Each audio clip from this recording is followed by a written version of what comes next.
कुल हिंद मजलिस इत्तेहादुल मुस्लिमीन के सदर असदुद्दीन ओवैसी ने महाराष्ट्र, बिहार, बंगाल, कर्नाटक, यूपी के बाद अब राजस्थान असेंबली इलेक्शन में भी हिस्सा लेने का ऐलान किया है। ओवैसी ने जयपुर दौरे के मौके पर कहा कि उनकी पार्टी आने वाले 2023 असेंबली इलेक्शन में अपने उम्मीदवारों को इंतखाबी मैदान में उतारेगी।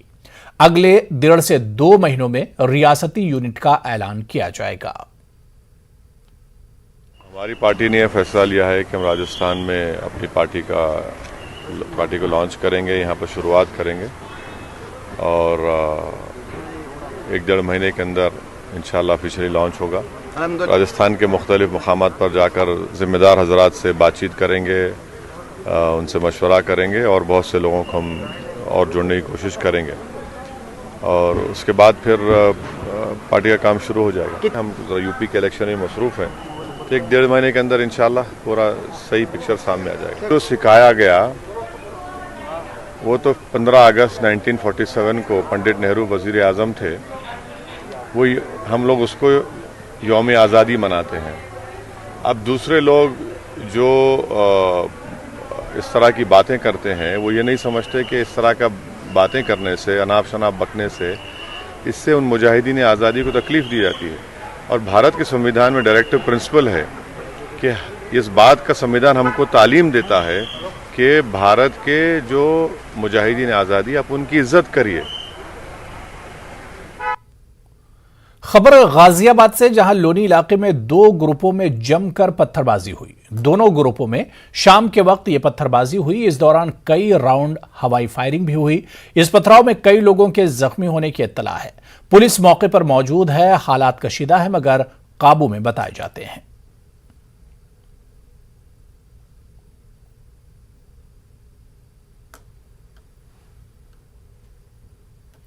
इस बार दिल्ली में जारी बैनुल-अक़वामी तिजारती मेले में हुनर हाट का भी एहतमाम किया गया है। हुनर हाट का इफ्तिताह आज मरकजी वजीर बराए अक़लियती उमूर मुख्तार अब्बास नकवी ने किया। इस दौरान कुवैत और ईरान के सफीर भी मौजूद रहे।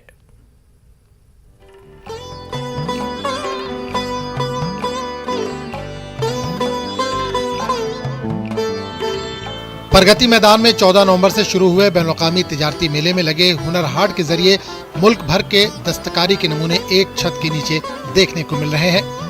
वज़ारत अक़लियती उमूर की जानिब से लगाए गए 33वें हुनर हाट में 300 स्टॉलों पर 550 कारीगर अपनी दस्तकारी के नमूने पेश कर रहे हैं। अक़लियती वजीर मुख्तार अब्बास नकवी ने आज हुनर हाट का बाज़ाब्ता इफ्तिताह किया। इन्होंने हुनर हाट को वोकल फॉर लोकल का बड़ा स्टेज करार दिया। इस हुनर हाट में 30 राज्यों और केंद्र शासित प्रदेशों के दस्तकार, शिल्पकार, कारीगर आए हुए हैं जो कि अपने स्वदेशी उत्पादनों, जो उनका एक अद्भुत और ज़बरदस्त स्वदेशी उत्पादन होता है, उन स्वदेशी उत्पादनों का यहाँ पर प्रदर्शन भी कर रहे हैं और बिक्री भी करेंगे। प्रधानमंत्री नरेंद्र मोदी जी का जो वोकल फॉर लोकल का जो मंत्र है वो स्वदेशी और स्वावलंबन का मजबूत तंत्र साबित हुआ है और ये हुनर हाट उसी का एक परफेक्ट और प्रभावी प्लेटफॉर्म है। हालांकि यहाँ हुनर हाट में 30 रियासतों के हुनर देखने को मिल रहे हैं। खुर्जा के बर्तन हो या बुलंदशहर और कानपुर के बने चमड़े के सामान, कश्मीर की पश्मीना शाल हो या राजस्थान की ब्लू आर्ट, यहाँ आपको सब कुछ देखने को मिलेगा। अफगानिस्तान का लिबास हो या फिर मेघालय के बांस का हुनर, यहाँ दस्तकार भी खुश हैं और नुमाइशबीन भी। एक तो एम्ब्रॉयडरी शॉल्स है, प्लेन शॉल्स है और सूट्स है। ये चीज़ें हमारे पास एम्ब्रॉयडरी वाले। देखिए, एक्सपीरियंस तो बहुत ही अच्छा है क्योंकि पूरा इंडिया और बाहर का जितना भी है सब एक जगह देखने मिलता है। वैसे अभी कोविड के चलते तो ज़्यादा कहीं जा नहीं सकते, तो गवर्नमेंट से इनिशिएटिव अच्छा है और आपका सामान तो बहुत कुछ है और सबसे अच्छा बात यह है कि आपका यहाँ पे प्रॉब्लम कुछ है नहीं, सब ऑनलाइन हो रहा है। कैश का भी कोई प्रॉब्लम नहीं है। बाकी जगह पहले जो था कैश का बहुत बड़ा प्रॉब्लम था। हुनर हाट में कारीगर की महारत को देखने के लिए लोग बड़ी तादाद में पहुँच रहे हैं और मुल्क के हुनर को देखकर बहुत खुश हैं। वज़ारत अक़लियती उमूर की हुनर हाट स्कीम की खास बात यह है कि इस स्कीम के तहत स्टॉल्स मुफ्त फराहम किए जाते हैं, साथ ही सफर और रिहाइश के अखराजात भी। इसका असल मकसद घरेलू मसनूआत को फरोग देना है, जिससे हमारी विरासत भी बची रहे और लोगों को ज्यादा से ज्यादा रोजगार भी मिल सके। हुनर हाट में इस बार 30 रियासतों के 500 से ज्यादा हुनरमंद दस्तकार अपना प्रोडक्ट लेकर पहुंचे हैं। 300 के करीब स्टॉल लगाए गए हैं। अगर आपको हुनरमंदी में, देश की विरासत में, वोकल फॉर लोकल में जरा भी दिलचस्पी है तो आप यहां पर आइए। यहां पर आपको कश्मीर से लेकर कन्याकुमारी तक का हुनर देखने को मिलेगा, चाहे कश्मीर की शाल हो या खुर्जा की क्रॉकरी या फिर कानपुर का लेदर, सभी कुछ यहां पर है। कैमरामैन फिरोज वानी के साथ खुर्रम शहजाद, न्यूज़ 18 दिल्ली। तो वहीं दिल्ली के बैनुल-अक़वामी तिजारती मेले में इस बार जम्मू कश्मीर पवेलियन काफी नुमाया बन गया। जम्मू कश्मीर के तमाम महकमों ने यहां आर्ट, हुनर और दस्तकारी को भरपूर अंदाज में पेश किया। पवेलियन की तस्वीर काफी शानदार है। शिकारा के जरिए इस पवेलियन की पहचान कराई गई है। कश्मीर की पश्मीना शॉल पर दस्तकारी हो या फिर पेपर माशी, दोनों के खूबसूरत नमूने काबिल दीद हैं और खास अंदाज में यहां पेश किए गए हैं। पिछले सालों के मुकाबले अब की बार जम्मू कश्मीर पवेलियन का दायरा काफी बढ़ा दिया गया है। जम्मू कश्मीर के director for department of handicrafts Mahmood Ahmad Shah ने बताया कि इस बार बड़ी तादाद में लोगों को इस पवेलियन में जगह दी गई है। देखिए, हमने यहाँ पे जो है पूरे जम्मू कश्मीर को डिपिक्ट किया हुआ है, जिसमें न सिर्फ क्राफ्ट यहाँ पे डिस्प्ले पे है बल्कि टूरिज़्म, जैसे हमारा शिकारा है डल पे, उसके अलावा live demonstration of the craft है। फिर हमारा जो इस टाइम एप्पल हार्वेस्ट सीज़न चल रहा है, तो हॉर्टिकल्चर को हमने यहाँ पे एक एस्पेक्ट बनाया है इस एग्जीबिशन का। उसके अलावा टूरिज़्म, चूँकि हमारा विंटर भी स्टार्ट हो रहा है, तो स्नो को भी हम प्रमोट कर रहे हैं साथ साथ क्राफ्ट के। तो हमारा यहाँ पे यूजुअली जो पार्टिसिपेशन है, हमारी जो क्राफ्ट्समैन हमने यहाँ लाए हैं वो मास्टर क्राफ्ट्समैन है, नेशनल अवार्डीज़ है, स्टेट अवार्डीज़ है। तो आपको क्राफ्ट की क्वालिटी यहाँ पे बहुत अच्छी मिलेगी। क्राफ्ट में हमने जो कॉर्नर स्टोर रखा है या जिस पे फोकस है वो GI सर्टिफाइड प्रोडक्ट्स है। हमारे पास 7 क्राफ्ट्स का GI है, जिसमें पश्मीना है, कहानी है, सोजनी है, पेपर मैशे है, ख़त्मबंद है, वॉलनट है और कारपेट है। तो ये 7 क्राफ्ट्स का हमारा GI मिला हुआ है और इन GI सर्टिफाइड प्रोडक्ट्स को हम प्रमोट कर रहे हैं। आज के डेट में भी दिल्ली में हमारे 2 FM स्टेशंस पे GI कैंपेन चल रही है और आने वाले दिनों में हम कोशिश करेंगे और ज़्यादा जो है इसमें सूरत लाने की। जम्मू एक ऐसा प्रदेश है जहाँ लकड़ियाँ, जंगल, पेड़ बहुत याद में मौजूद रहते हैं। वहाँ वुड कार्विंग का काम होता था, लेकिन धीरे धीरे वो बहुत सारी वजहों की वजह से लुप्त होता गया। लेकिन अब पिछले कुछ 1 सालों से डिपार्टमेंट ऑफ हैंडीक्राफ्ट्स की मदद से ये वाला काम वापस ज़िंदा होने की, इसको रिवाइव करने की कोशिश की जा रही है। तो हमारा जो काम है ये उसी कई पहल का एक हिस्सा है, जिसमें हम लोग जम्मू के जो पुराने दरवाजे हैं, जिसमें कार्विंग हुआ करती थी, हमारी सांस्कृतिक धरोहर का हिस्सा है, जिसमें लकड़ी का काम मेजरली हुआ करता था, उस काम को वापस जिंदा करने की कोशिश कर रहे हैं। तो वहीं इस हुनर हाट मेले में लोग मुख्तलिफ रियासतों के स्टॉल्स और मसनूआत को देखने के लिए पहुंच रहे हैं। इसके साथ साथ इस साल तिजारती मेले में अफगानिस्तान के कुल 12 स्टॉल लगाए गए हैं, जिनमें एक स्टोन क्राफ्ट और बाकी मेवाजात के स्टॉल्स हैं, जो खुसूसी तौर पर अफगानिस्तान से हिंदुस्तान दरामद किए गए हैं। इससे पहले तिजारती मेले में अफगानिस्तान से 40 के करीब स्टॉल होते थे, लेकिन इस बार सिर्फ 12 स्टॉल्स लगाए गए हैं। काबुल और दिल्ली के दरमियान परवाजें न होने की वजह से इस साल बहुत से अफगान ताजिर तिजारती मेले में शिरकत के लिए भारत नहीं आ सके, और वो ताजिर जो 15 अगस्त से पहले हिंदुस्तान आए थे वो तिजारती मेले में शिरकत कर रहे हैं। इस बार इस मेले में सिर्फ Afghanistan, Bahrain, Bangladesh, Iran, Nepal, Tunisia, Sri Lanka, तुर्की और UAE शामिल हैं। मशहूर जो इंडिया में सबसे ज़्यादा है वो ड्राई फ्रूट्स। तो ये जो अभी हमारे यहाँ पे 12 स्टॉल्स लगे हैं, तो ये सारे ड्राई फ्रूट्स और स्टोन्स के हैं। पत्थर जो मार्बल ओनेक्स है उनका है। तो अभी तक रिस्पॉन्स कैसा मिल रहा है? ये तो अभी शुरुआत है और सारा एक्सपेक्ट करता है, होप करता है कि अच्छा काम हो जाए और उम्मीद है काम अच्छा हो जाए सब लोगों का। हम लोग तो आए थे यहाँ पे हुनर हाट देखने के लिए, जो मोदी जी ने लोकल लोगों के लिए, कारीगरों के लिए प्रमोट करने के लिए। तो अंदर आके पता लगा कि अफगानिस्तान से भी आए हुए ड्राई फ्रूट के लिए।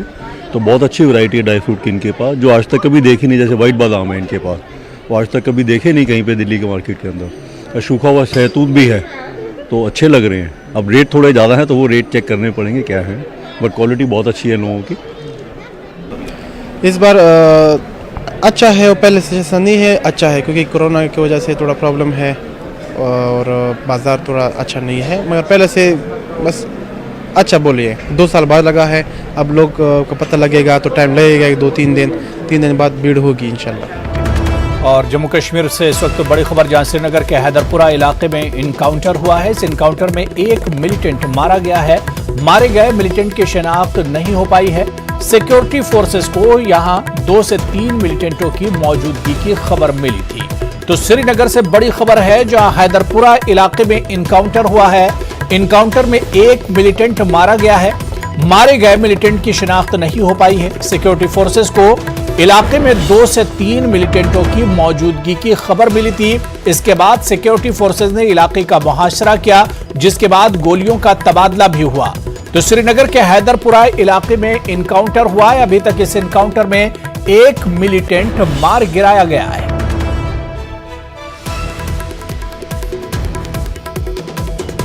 कांग्रेस लीडर सलमान खुर्शीद के घर में तोड़फोड़ और आतिशज़दगी की गई है। हिंदुओं का दहशतगर्दों से मुआवजा करने पर हिंदुत्व तंजीमों का गुस्सा फूट पड़ा और इनके घर पर तोड़फोड़ की। सलमान खुर्शीद का घर हल्द्वानी में मुक्तेश्वर के करीब पोडा में है। वाकई के बाद मुक्तेश्वर थाने की पुलिस मौके पर पहुंचकर हालात को काबू में किया।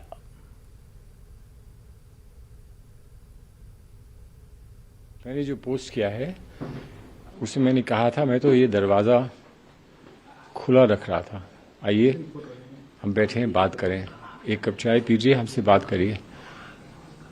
तो वो उस दरवाजे पे ये दस्तक करके गए हैं, आग से दस्तक करके गए हैं। हम तो सिर्फ बात करना चाहते थे। और मैं अभी भी मैं ये कह रहा हूँ, ये डर की बात नहीं है, किसी से डरने का प्रश्न नहीं है, लेकिन मेरा संदेश मेरी किताब का था कि आओ हम लोग मिल जाएं, जो हुआ है, जो होता रहा है, उसको भूल जाएं, हम लोग एकत्रित हो जाएं, इकट्ठे हो जाएं, यूनाइट कर जाएं।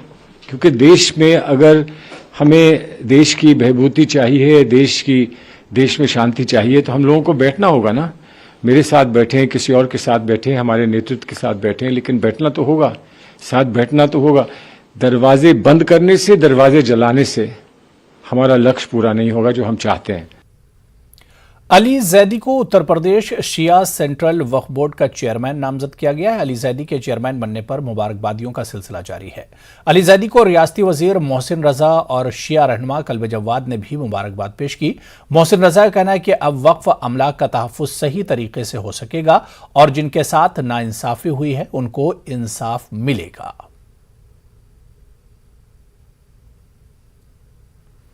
महाराष्ट्र की पुरअमन फजा को खराब करने की कोशिश की जा रही है। अमरावती में हुए तशद्दुद के लिए भारतीय जनता पार्टी जिम्मेदार है। महाराष्ट्र के रियासती वजीर नवाब मलिक ने प्रेस कॉन्फ्रेंस के दौरान ये बात कही। उन्होंने कहा कि रजा एकेडमी की जानिब से जुमे के दिन जो बंद की कॉल दी गई थी, इसको बीजेपी लीडर की हिमायत हासिल थी। कोई समुदाय के बीच में दंगा नहीं हुआ। भारतीय जनता पार्टी के पूर्व मंत्री श्री अनिल बोंडे, भारतीय जनता पार्टी के सभी नेता,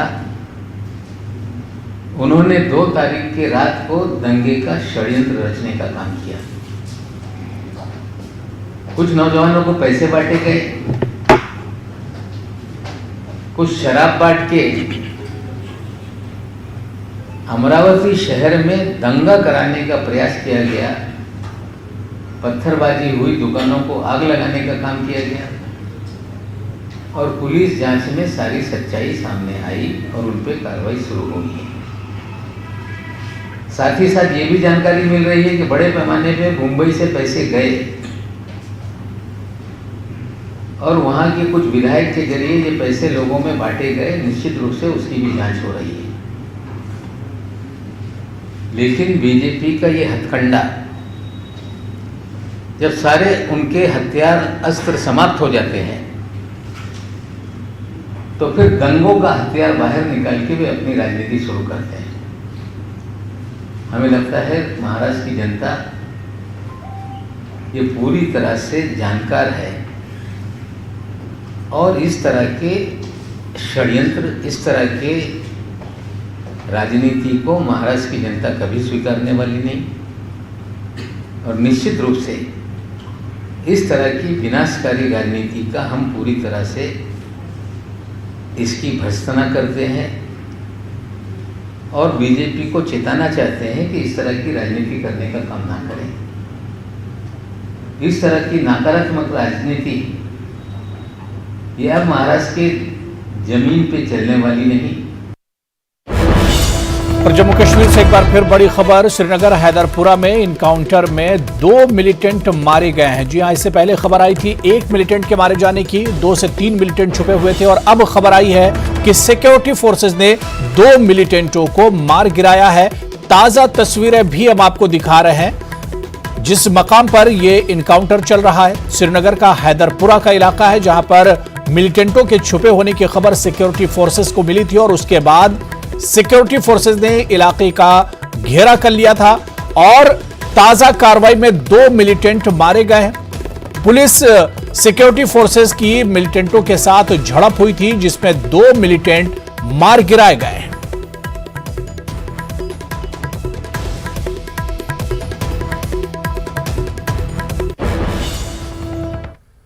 महाराष्ट्र के अमरावती में बंद के दौरान मोर्चे में शामिल बीजेपी लीडरों की गिरफ्तारी शुरू हो गई है। पुलिस ने बीजेपी के कई लीडरों के घरों पर छापे मारे हैं। सिटी कोतवाली पुलिस ने साबिक वजीर ज़राअत और बीजेपी लीडर अनिल बोंडे को गिरफ्तार कर लिया है। बीजेपी के तर्जुमान शिवराय कुलकर्णी को भी गिरफ्तार कर लिया गया है। अब तक बीजेपी के 13 कारकुनों को गिरफ्तार किया गया है।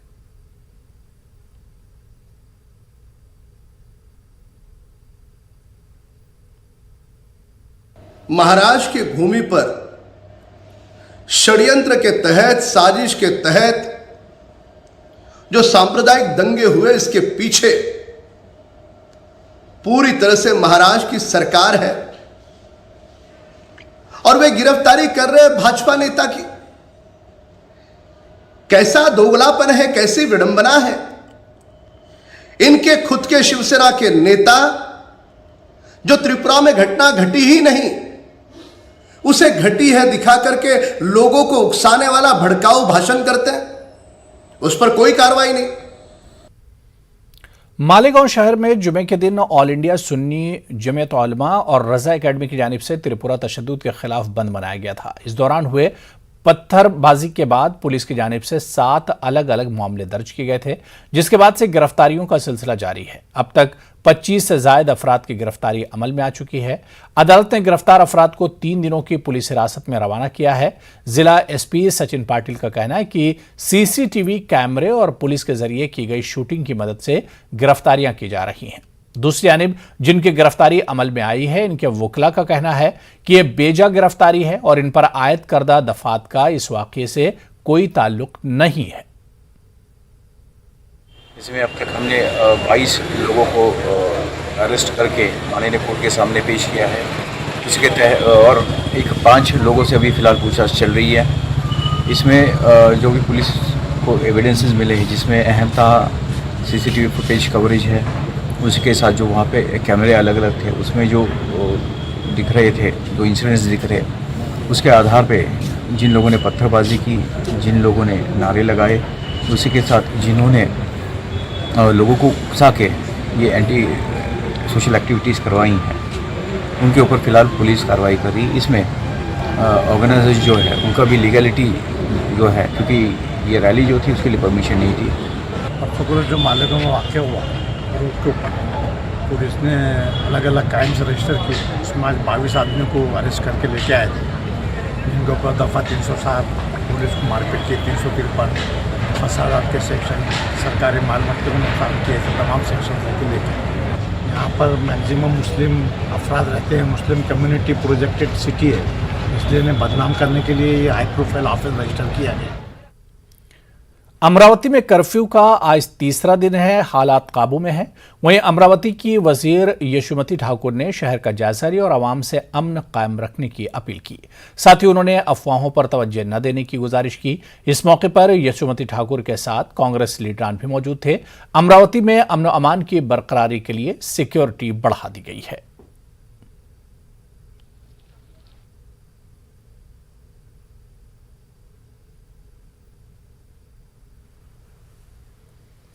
भारत के अपने शॉर्ट वीडियो शेयरिंग ऐप चिंगारी ने क्रिप्टो सोशल टोकन गारी के साथ क्रिप्टो करेंसी बाजार में धमाकेदार कदम रखा है।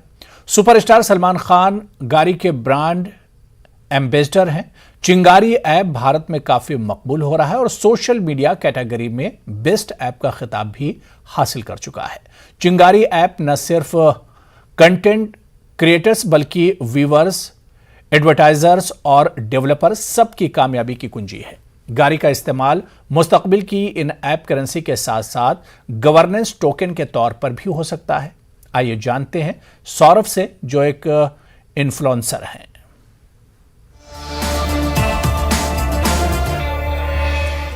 ट्वेंटी में local for vocal campaign start हुई, जिसकी वजह से हम सारे क्रिएटर्स ने सारी देसी ऐप को सपोर्ट किया, जिसकी वजह से वो सारी ऐप तो ग्रो कर गई, लेकिन हमारी ग्रोथ बहुत ही एवरेज रही। सिर्फ चिंगारी एक ऐसी ऐप थी जिसने छोटे छोटे बहुत सारे प्रोग्राम स्टार्ट किए और हमारे कंटेंट मोनेटाइजेशन जैसे इंपॉर्टेंट इशू को भी देखा। तो गारी टोकन की वजह से जो क्रिएटर हैं उनको एक ऐसी अथॉरिटी मिल रही है कि वो अपने आप को डेवलप कर सकते हैं, और जो भी कंटेंट वायरल होगा उसका सीधा बेनिफिट हमें होगा। मतलब एज ए कंटेंट क्रिएटर मैं अपने आप को एम्पावर कर सकता हूँ और मैं जो भी कंटेंट क्रिएट करूँगा उसका सीधा मुनाफा मुझे होगा।